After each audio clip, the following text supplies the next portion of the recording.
नमस्कार दोस्तों, जय श्री राम। स्वागत है आपका हमारी इस वीडियो में। आज हम कक्षा 9वीं के पाठ 2 द्वितीयः पाठः, जिसका नाम है स्वर्णकाकः अर्थात सोने का कौआ। प्रस्तुतोऽयं पाठः श्रीपद्मशास्त्रिणा विरचितं विश्वकथाशतकम् इति कथासंग्रहात् गृहीतो अस्ति। अर्थात ये जो प्रस्तुत पाठ है वह श्रीपद्मशास्त्री द्वारा रचित विश्वकथाशतकम् से जो एक कथा संग्रह है वहाँ से लिया गया। अत्र विविध राष्ट्रेषु व्याप्तानां शतं लोककथानां वर्णनं विद्यते। अर्थात इसमें विविध देशों की 100 लोक कथाओं का वर्णन किया गया है। ठीक है।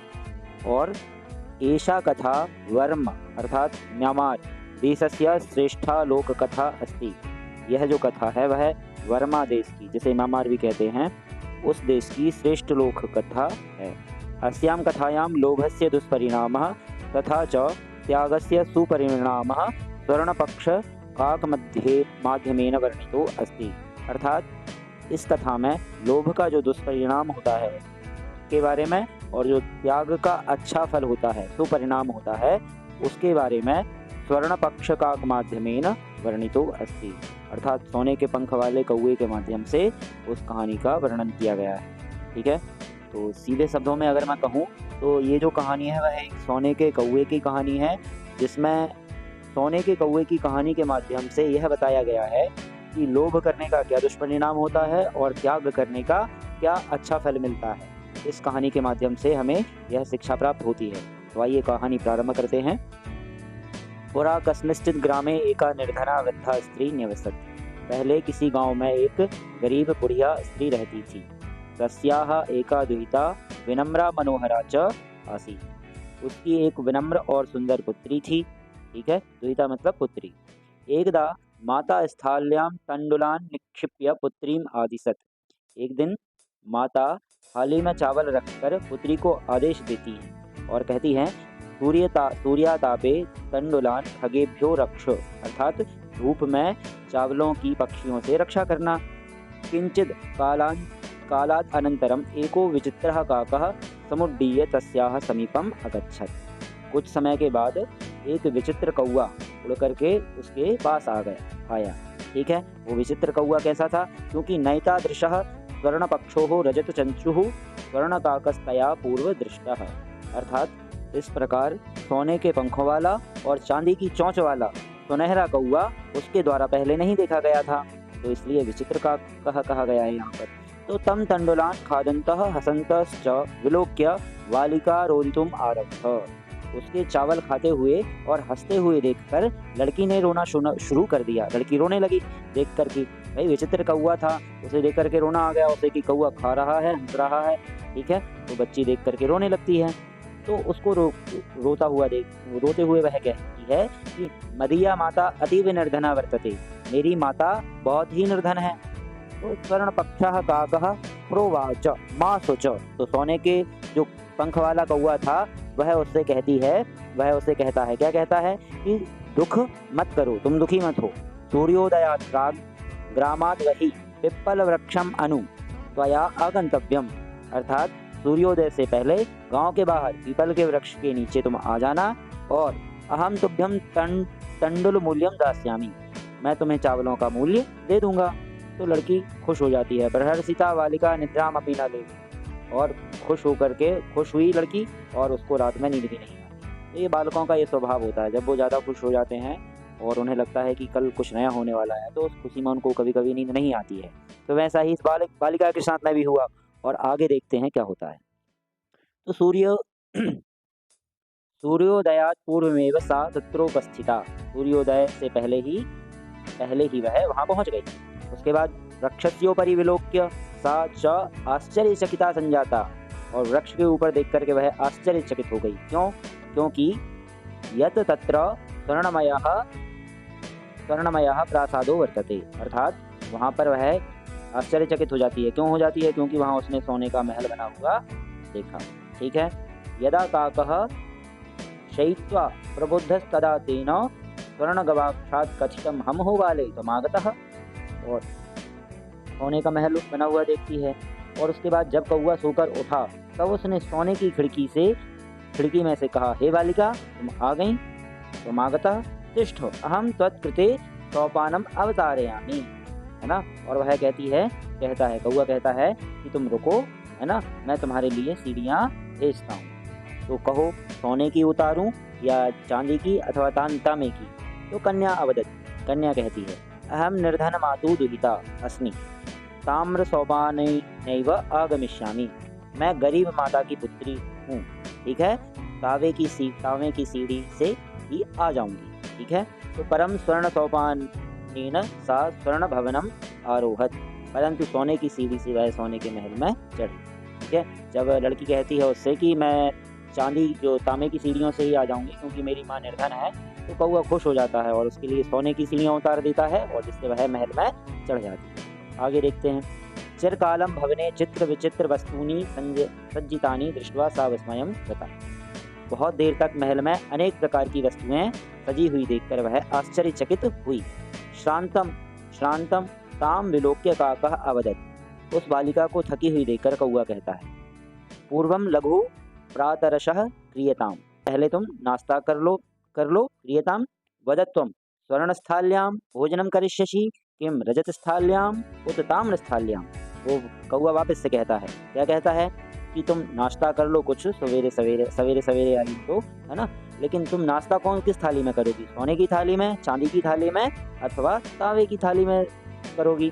तो वह बालिका कहती है बालिका वदत् ताम्रस्थाल्याम एव अहम निर्धना भोजनम करिष्यामि, अर्थात तांबे की थाली में ही मैं निर्धन भोजन करूँगी, ठीक है। इसके बाद तदा सा आश्चर्यचकिता संजाता यदा स्वर्णकाकेन स्वर्णस्थाल्यां भोजनम परिवेशितम, परंतु वह आश्चर्यचकित हो जाती है और कौआ उसे सोने की थाली में भोजन परोस देता है। न एतादृशम स्वादु भोजनम अद्यावधि बालिका खादितवती, और वह आश्चर्यचकित हो जाती है और उसने आज से पहले इतना स्वादिष्ट भोजन कभी नहीं किया था। काको अवदत् बालिके अहम इच्छामि यत् त्वं सर्वदा अत्रैव तिष्ठ, परम तव माता तु एकाकिनी वर्तते अतः त्वं शीघ्रमेव स्वगृहं गच्छ। कौआ कहता है बालिका मैं चाहता हूँ कि तुम हमेशा यहीं बैठो, परंतु तुम्हारी माता तो अकेली है, हो जाएगी, इसलिए तुम जल्दी ही अपने घर जाओ, ठीक है। इसके बाद क्या होता है आगे, इत्युक्त्वा काकः कक्षाभ्यन्तरात् तिस्रः मंजूषाः निस्सार्य ताम प्रत्यावदत् बालिके। इसके बाद में इतना कह करके कौआ क्या होता है अपने कमरे के अंदर से 3 पेटियां लेकर के आता है और वह बालिके जो बच्ची होती है उससे कहता है बालिके यथेच्छ ग्रहण मंजूषाम एकाम, है ना, जो तीनों में से जो मंजूषा तुम्हें चाहिए, जो पेटी तुम्हें चाहिए वो ले लो। तो लघुतमा मंजूषाम प्रगृह्य बालिकया कथितम यत् एव मदीय तंडुलानाम मूल्यम, और छोटी सी वो पेटी उठा करके लेकर के कहती है कि यही मेरे चावलों का मूल्य होगा, ठीक है। इसके बाद ऐसा कह करके वह गृहम आगत्य तया मंजूषा समुद्घाटिता, और घर आकर के वह मंजूषा पेटी को खोलती है। तस्याम महरहराणि हीरकाणि विलोक्य सा प्रहर्षिता तद्दिनात् धनिका च संध्याता, और घर आकर के वह जब पेटी खोलती है तो उसे बहुत सारे हीरे मोती माणिक्य दिखाई देते हैं और वह खुश हो जाती है और उस दिन से वह धनवान हो जाती है वो बालिका, ठीक है। तस्मिन्नेव ग्रामे एका अपरा लुब्धा वृद्धा न्यवसत्, और उसी गांव में एक दूसरी लोभी वृद्धा रहती थी।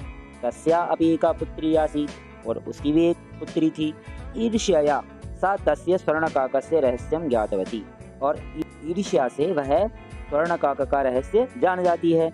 वह भी सूर्यातापे तंडुलान निक्षिप्य तया भी स्वसुता रक्षार्थम नियुक्ता, और वह भी क्या करती है, लोभी जो बुढ़िया होती है वह भी सूर्य के ताप में चावलों को रख देती है और अपनी पुत्री से उसकी रक्षा करने के लिए कहती है। तथैव स्वर्णपक्षः काकः तंडुलान भक्षयन्तामपि तत्रैव अकारयत्, ठीक है।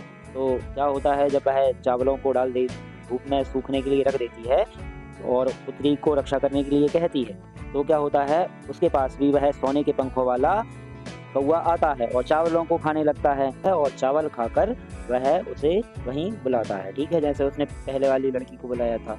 उसके बाद में प्रातस्तत्र गत्वा सा काकम निर्भत्सयन्ती प्रोवाच, फिर इसके बाद में क्या होता है, वह लड़की प्रातः काल जाती है और कौए का तिरस्कार करते हुए उससे कहती है हो नीच काक, हे नीच कौए, अहम आगतः, मैं आ गई, मह्यम तांडुल मूल्यम प्रयच्छ, और मुझे चावलों का मूल्य दो। काको ब्रवीत, कौआ कहता है, अहम त्वत्कृते सोपानम अवतारयामि, मैं तुम्हारे लिए सीढ़ियाँ उतार रहा हूँ। ठीक है, त्वत्कथय स्वर्णमयम रजतमयम ताम्रमयम वा, वह उससे वापस वही पूछता है कि तुम्हारे लिए कौन सी सीढ़ियाँ उतारूं, सोने की, चांदी की या तांबे की। तो गर्वितया बालिकया प्रोक्तम, और तो अहंकारी जो घमंडी बच्ची थी, बालिका थी, वह कहती है, स्वर्णमयीन सोपानेन अहम आगच्छामि, सोने की सीढ़ियों से मैं आऊंगी। परम स्वर्णकाकस तत्कृते ताम्रमयम सोपानमेव प्रयच्छत, परंतु सोने का कौआ उसे तांबे की सीढ़ियाँ प्रदान करता है। ठीक है, तांबे की सीढ़ियों से वह नीचे ऊपर चढ़ती है। स्वर्णकाकस्ताम भोजनम अपि ताम्रभाजने एव अकारयत, और कौआ उसे तांबे के बर्तन में ही भोजन करवाता है। ठीक है, इसके बाद प्रतिनिवृत्ति काले स्वर्णकाकेन कक्षाभ्यंतरात् तिस्रः मंजुषा तत्पुरः समुक्षिप्ता, वापस लौटने के समय सुनहरा कौआ अपने कमरे में से कक्षाभ्यंतरात्, कक्ष के अंदर से 3 पेटियां लेकर के आता है और उसके सामने रख देता है, और लोभाविष्टा सा बृहत्तमाम मंजूषाम गृहीतवती, और जो लालची लड़की होती है वह बड़ी पेटी ले लेती है। ठीक है, गृहम आगत्य सा हर्षिता यावत मंजूषाम उद्घाटयति तावत तस्याम भीषण कृष्ण सर्पो विलोकितः, और घर जब आकर वह देखती है और पेटियां खोलती है, तो उत्सुकता पूर्वक वह जब पेटियां खोलती है तो उसे भयानक काले काले सांप उसके अंदर दिखाई देते हैं। लुब्धया बालिकया लोभस्य फलम प्राप्तम तदनंतरम सा लोभम परित्यजत, अर्थात लोभी बालिका को लालच का फल प्राप्त हुआ, उसके बाद से उसने लालच करना छोड़ दिया। तो अब हम इस पार्ट का अभ्यास कार्य करेंगे। पहला वाला प्रश्न है, एक पदेन उत्तरम लिखत, एक शब्द में उत्तर लिखिए। पहला वाला प्रश्न है, माता काम आदिशत, माता किसे आदेश देती है? उत्तर होगा पुत्री, पुत्री को। दूसरा वाला प्रश्न है, स्वर्ण काकः कान अखादत, सोने का कौआ किसको खाता है? तो उत्तर होगा तंडुलान, चावलों को। अगला प्रश्न है, प्रासादः कीदृशः वर्तते, अर्थात महल कैसा था? तो उत्तर होगा स्वर्णमयः, सोने का। अगला वाला प्रश्न है, गृहम आगत्य तया का समुद्घाटिता, घर आकर वे क्या खोलती हैं? तो उत्तर होगा मंजूषा, पेटी को। ठीक है, अगला वाला प्रश्न है, लोभाविष्टा बालिका कीदृशीं मंजूषाम नयति, जो लोभी बालिका होती है वह किस प्रकार की पेटी को लेती है? तो उत्तर होगा बृहत्तमा, बड़ी पेटी को लेती है। ठीक है, अगला वाला प्रश्न देखेंगे, अधोलिखितानां प्रश्नानां उत्तराणि संस्कृत भाषया लिखत, नीचे दिए गए प्रश्नों के उत्तर संस्कृत भाषा में दीजिए। तो पहला प्रश्न है इसका, निर्धनायाः वृद्धायाः दुहिता कीदृशी आसीत्, निर्धना वृद्धा की पुत्री कैसी थी? तो उत्तर होगा निर्धनायाः वृद्धायाः दुहिता विनम्रा मनोहरा च आसीत्। ठीक है, अगला वाला प्रश्न है, बालिकया पूर्वम कीदृशः काकः न दृष्टः आसीत्, बालिका ने पूर्व में कैसा काक कौआ नहीं देखा था? तो उत्तर होगा बालिकया पूर्वम स्वर्णपक्षोः रजत चंचुः स्वर्णकाकः न दृष्टः आसीत्, बालिका ने पहले सोने के पंखों और चांदी की चोंच वाला सोने का कौआ नहीं देखा था। अगला वाला प्रश्न देखेंगे इसका, निर्धनायाः दुहिता मंजूषायां कानि अपश्यत, निर्धना बालिका ने मंजूषा पेटी में क्या देखा? तो निर्धनायाः दुहिता मंजूषायां महरहाणि हीरकाणि अपश्यत, निर्धन पुत्री ने मंजूषा में, पेटी में बहुत सारे हीरे मोती को देखा। ठीक है, अगला वाला प्रश्न है, बालिका किम दृष्ट्वा आश्चर्यचकिता जाता, बालिका क्या देखकर आश्चर्यचकित हो जाती है? तो उत्तर होगा बालिका वृक्षस्योपरि स्वर्णमयः प्रासादः दृष्ट्वा आश्चर्यचकिता जाता, बालिका वृक्ष के ऊपर स्वर्णमय महल देख करके आश्चर्यचकित हो जाती है। अगला वाला प्रश्न है, गर्विता बालिका कीदृशं सोपानम अयाचत कीदृशं च प्राप्नोत, जो घमंडी लड़की थी वह किस प्रकार की सीढ़ियां मांगती है और किस प्रकार की उसे प्राप्त होती हैं? तो उत्तर होगा गर्विता बालिका स्वर्णमयम सोपानम अयाचत परम सा ताम्र सोपानम एव प्राप्नोत, जो घमंडी लड़की थी वह सोने की सीढ़ियां मांगती है परंतु उसे तांबे की सीढ़ियां प्राप्त होती हैं। ठीक है, इसके बाद दूसरा वाला प्रश्न देखते हैं, इसमें अधोलिखितानां शब्दानां विलोम पदम पाठाचित्वा लिखत, नीचे दिए गए शब्दों के आपको पाठ से विलोम शब्द चुन करके लिखना है। तो पश्चात का हो जाएगा पूर्वम, हसितुम का रोदितुम, अधः का ऊपरी, और श्वेतः का कृष्णः, सूर्यास्तः का सूर्योदय का हो जाएगा, सूर्यास्त का हो जाएगा सूर्योदय, और सुप्तः का हो जाएगा प्रबुद्धः। ठीक है, इसके बाद खा वाला प्रश्न, इसी का संधिम कुरुत, तो नी अवसत का हो जाएगा न्यवसत, और सूर्य प्लस उदय का हो जाएगा सूर्योदय, और वृक्षस्य ऊपरी का हो जाएगा वृक्षस्योपरि, ही प्लस अकार्यत का हो जाएगा यकार्यत, च एकाकिनी का हो जाएगा चैकाकिनी, इति प्लस उक्त्वा का हो जाएगा इत्युक्त्वा, प्रति प्लस अवदत का हो जाएगा प्रत्यवदत, प्र प्लस उक्तम का हो जाएगा प्रोक्तम, अत्र प्लस एव का हो जाएगा अत्रैव, तत्र प्लस उपस्थिता का हो जाएगा तत्रोपस्थिता, और यथा प्लस इच्छम का हो जाएगा यथेच्छम। ठीक है, इसके बाद में अगला वाला प्रश्न देखेंगे। इस प्रश्न में कहा गया है कि स्थूल पदान्यधिकृत्य प्रश्न निर्माणम कुरुत। जो स्थूल शब्द हैं उनको आधार बना करके वाक्यों को प्रश्न निर्माण, वाक्यों का प्रश्न बनाना है। ठीक है, जैसे ग्रामे निर्धना स्त्री अवसत, तो निर्धना शब्द स्थूल शब्द है, स्थूल मतलब मोटा शब्द है। ठीक है, तो निर्धना की जगह आ जाएगा का, तो वाक्य हो जाएगा ग्रामे का अवसत। दूसरा वाला प्रश्न है स्वर्णकाकम निवारयन्ती बालिका प्रार्थयत, तो स्वर्णकाकम की जगह हो जाएगा कम, तो कम निवारयन्ती बालिका प्रार्थयत। अगला वाला है इसका सूर्योदयात पूर्वमेव बालिका तत्रोपस्थिता, तो सूर्योदयात सूर्य शब्द है, इसकी जगह आ जाएगा कस्मात, तो हो जाएगा कस्मात पूर्वमेव बालिका तत्रोपस्थिता। अगला है इसका बालिका निर्धन मातु दुहिता आसीत्, तो निर्धन मातु इसकी जगह आ जाएगा कस्याः, तो शब्द वाक्य बन जाएगा बालिका कस्याः दुहिता आसीत्। ठीक है, इसके बाद अगला वाला देखेंगे इसी का, लुब्धा वृद्धा स्वर्णकाकस्य रहस्यम अपि ज्ञातवती, तो इसकी जगह इसमें देखेंगे हम स्वर्णकाकस्य की जगह आ जाएगा कस्य, तो हो जाएगा वाक्य लुब्धा वृद्धा कस्य रहस्यम अभि ज्ञातवती। ठीक है, अब इसके बाद में चौथा वाला प्रश्न देखेंगे, प्रकृति ही प्रत्यय संयोगम कुरुतः, कुरुत पाठा चित्वा लिखत। ठीक, तो इसमें बी प्लस लोक्रि प्लस ल्यप, तो हो जाएगा विलोक्य, नी प्लस छिप प्लस ल्यप, तो हो जाएगा निक्षिप्य। अगला है आ प्लस गम प्लस ल्यप, तो हो जाएगा आगम्य। और इसमें देखेंगे अगले वाले में दृश प्लस कृत्वा, तो हो जाएगा दृष्ट्वा। फिर है शी प्लस कृत्वा, तो हो जाएगा सहित्वा। फिर है लघु प्लस तमप, तो हो जाएगा लघुतमः। ठीक है, इसके बाद में अगला वाला प्रश्न देखेंगे पांचवा, इसमें प्रकृति प्रत्यय विभागम कुरुतः, प्रकृति और प्रत्यय अलग अलग करना है, मतलब धातु और प्रत्यय अलग करना है। तो पहला है रोदितुम, तो रोदितुम में रुद धातु तुमुन प्रत्यय है। ठीक, तो रुद प्लस तुमुन। वैसे ही दृष्टवा में दृष्ट प्लस कृत्वा, तो हो जाएगा दृष्टवा। विलोक्य में वी प्लस लोक्रि प्लस ल्यप। फिर निक्षिप्य में नी प्लस छिप प्लस ल्यप, तो हो जाएगा निक्षिप्य। ठीक है, इसके बाद आगत्य, तो हो जाएगा आगत्य का आ प्लस गम प्लस ल्यप, तो आगत्य। शयित्वा में शी प्लस कृत्वा, तो शयित्वा हो जाएगा। लघुतमः, तो लघुतमः में हो जाएगा लघु प्लस तमः। ठीक, इसके बाद देखेंगे अगला वाला प्रश्न। छठवें वाले प्रश्न में कहा गया है अधोलिखितानि कथनानि कह का कम काम च कथयति, अर्थात ये जो वाक्य दिए गए हैं वह किसने किससे कहे हैं। ठीक है, तो पहला है पूर्व प्रातरशः क्रियताम, ये वाक्य किसने कहा था, तो ये स्वर्णकाकः अर्थात सोने के कौवे ने कहा था। किससे कहा था, बालिकाम, बालिका को। दूसरा है सूर्यातापे तंडुलान खगेभ्यो रक्ष, ये किसने कहा था, तो ये माता ने कहा था, तो माता बालिकाम। ठीक है, अगला है तंडुलान माँ भक्षय, ये वाक्य किसका था, तो ये बालिका का था। किससे कहा था उसने, स्वर्णकाकम, सोने के कौवे को। ठीक है, अगला है अहम तुभ्यम तांडुल मूल्यम दास्यामी, यह कौन कहता है, ये वाक्य था सोने के कौवे का, और यह बालिका से कहता है। अगला है भू नीचकाकः अहम आगतः मह्यं तांडुल मूल्यम प्रयच्छ, ये वाक्य किसने कहा था, ये कहा था लुब्धा बालिका, अर्थात लोभी बालिका ने और कौवे से कहा था। ठीक है, अब इसके बाद अगला वाला प्रश्न देखेंगे। इसमें उदाहरणम् अनुसृत्य कोष्टक गतेषु शब्देषु पंचमी विभक्तेः प्रयोगम कृत्वा रिक्त स्थानानि पूरयेत्। ठीक है, जो कोष्टकों में जो शब्द दिए गए हैं इन शब्दों को पंचमी विभक्ति में उपयोग करके वाक्यों में के साथ में लिखना है। ठीक है, जैसे उदाहरण में दिया है मूषकः शब्द है, मूषकः बिल शब्द दिया गया है इसके कोष्टक में, तो बिल का हो जाएगा पंचमी विभक्ति में बिलात, तो वाक्य बन जाएगा मूषकः बिलात वही निर्गच्छति। वैसे ही ग्राम शब्द का हो जाएगा ग्रामात्, तो वाक्य बन जाएगा जनः ग्रामात् वही आगच्छति। दूसरे में है कोष्टक में पर्वत शब्द है, तो पर्वत का हो जाएगा पर्वतात्, तो वाक्य बन जाएगा नद्यः पर्वतात् निस्सरति। अगला है वृक्ष शब्द, वृक्ष शब्द का बन जाएगा वृक्षात्, तो वाक्य होगा वृक्षात् पत्राणि पतन्ति।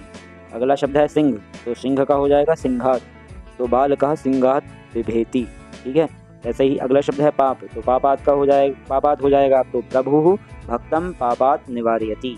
अगला शब्द है क्लेश, तो क्लेश का हो जाएगा क्लेशात्, तो वाक्य बन जाएगा ईश्वरः क्लेशात् त्रायते। इसके बाद में इसी के साथ हमारा ये पाठ समाप्त होता है और ये अभ्यास कार्य भी हमारा संपूर्ण हो गया है। इसी के साथ आशा है आपको समझ में आया होगा। जय श्री राम।